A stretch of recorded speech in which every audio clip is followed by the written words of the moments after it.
নারায়ণগঞ্জ ৩ আসনে বিএনপি মনোনীত প্রার্থী আজহারুল ইসলাম মান্নানকে সমর্থন জানিয়ে ফুলেল শুভেচ্ছা জানিয়েছেন জেলা জিয়া সৈনিক দলের নেতারা। সোমবার বিকেলে সোনারগাঁওয়ে তার বাসভবনে গিয়ে এই শুভেচ্ছা জানানো হয়। এ সময় বিএনপির সাংগঠনিক শক্তি ও আসন্ন রাজনৈতিক কর্মসূচি নিয়ে আলোচনা করা হয়। নেতাকর্মীরা আসন্ন নির্বাচনে ঐক্যবদ্ধভাবে কাজ করার প্রত্যয় ব্যক্ত করেন। বিস্তারিত থাকছে এইচ মুন্না খানের প্রতিবেদনে। নারায়ণগঞ্জ ৩ সোনারগাঁও সিদ্ধিরগঞ্জ আসনে বিএনপি মনোনীত প্রার্থী আজহারুল ইসলাম মান্নানকে সমর্থন জানিয়ে ফুলেল শুভেচ্ছা জানিয়েছেন নারায়ণগঞ্জ জেলা জিয়া সৈনিক দলের নেতাকর্মীবৃন্দ। সোমবার ২২ ডিসেম্বর বিকেলে সোনারগাঁওয়ে আজহারুল ইসলাম মান্নানের নিজ বাসভবনে গিয়ে জেলা এবং থানা পর্যায়ের নেতাকর্মীরা এই শুভেচ্ছা বিনিময় করেন। এ সময় উপস্থিত ছিলেন নারায়ণগঞ্জ জেলা জিয়া সৈনিক দলের আহ্বায়ক জিএম সুমন মুন্সি, সদস্য সচিব শফিকুল ইসলাম, যুগ্ম আহ্বায়ক আসাদুজ্জামান মিন্টু, সিদ্ধিরগঞ্জ থানা জিয়া সৈনিক দলের সভাপতি মোহাম্মদ মনির হোসেন, সহ সাংগঠনিক সম্পাদক মোহাম্মদ জাকির হোসেন, সাধারণ সম্পাদক মোহাম্মদ সোলেমান ভুইয়া, সাংগঠনিক সম্পাদক ফেরদৌস বিজয় সহ আরও অনেকে। অনুষ্ঠানে উপস্থিত নেতারা জানান, দলীয় সিদ্ধান্তের প্রতি আস্থা রেখে তারা মনোনীত প্রার্থীর পক্ষে ঐক্যবদ্ধভাবে মাঠে কাজ করবেন। তারেক রহমানের উপস্থিতিতে দলের সাংগঠনিক শক্তি আরও সুসংহত হবে বলে তিনি আশাবাদ ব্যক্ত করেন। জিয়া সৈনিক দলের আহ্বায়ক জিএম সুমন মুন্সি তার বক্তব্যে জানান, শহীদ জিয়ার আদর্শকে ধারণ করেই তারা রাজনীতি করে থাকেন এবং দল যাকে মনোনয়ন দেবে তার পক্ষেই কাজ করা তাদের দায়িত্ব। তিনি আরও জানান, নারায়ণগঞ্জ ৩ আসনে আজহারুল ইসলাম মান্নানকে বিপুল ভোটে বিজয় করে জাতীয় সংসদে পাঠাতে নেতাকর্মীরা ঐক্যবদ্ধভাবে কাজ করবে। অনুষ্ঠানে জেলা এবং থানা পর্যায়ের জিয়া সৈনিক দলের বিভিন্ন পর্যায়ের নেতাকর্মীরা উপস্থিত ছিলেন। আমার আগে বক্তব্য ছিল, হয়তো আপনারা কোর্ট করলে বুঝতে পারবেন, কেন্দ্র থেকে যাকে দানের শীষের প্রতীক দেওয়া হোক আমরা তার পক্ষে কাজ করব, তার পক্ষে ঝাঁপিয়ে পড়বে এবং তারে দ্বারা আমরা দানের শীষের পক্ষে ভোট চাবো।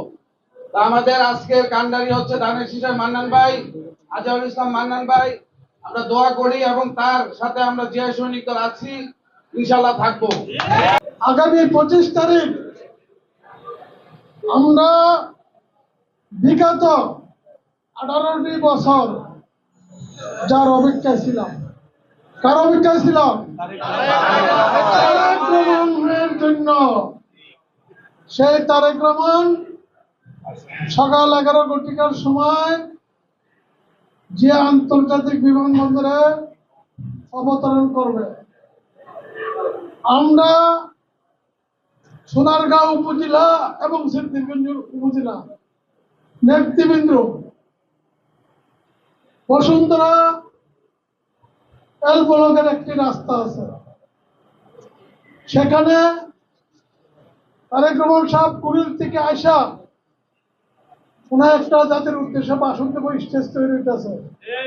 স্টেজেতে নামার পরে ওনার এসে যে একটা রাউন্ড ঘুরে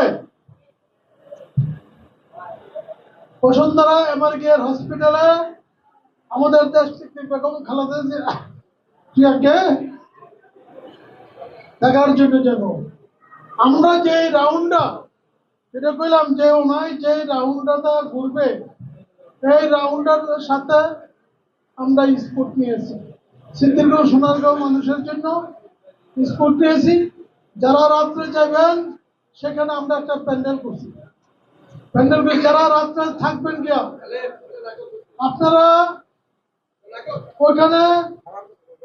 ওইখানে আমরা আপনাদের থাকার জন্য একটা ব্যবস্থা করব।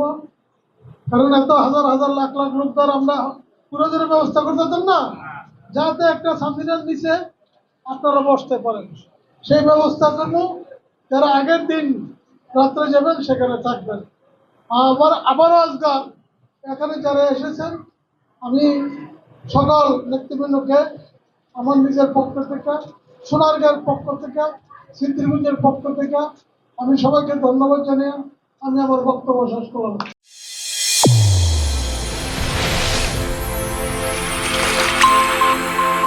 চ্যানেল A1 হৃদয়ের স্পন্দন।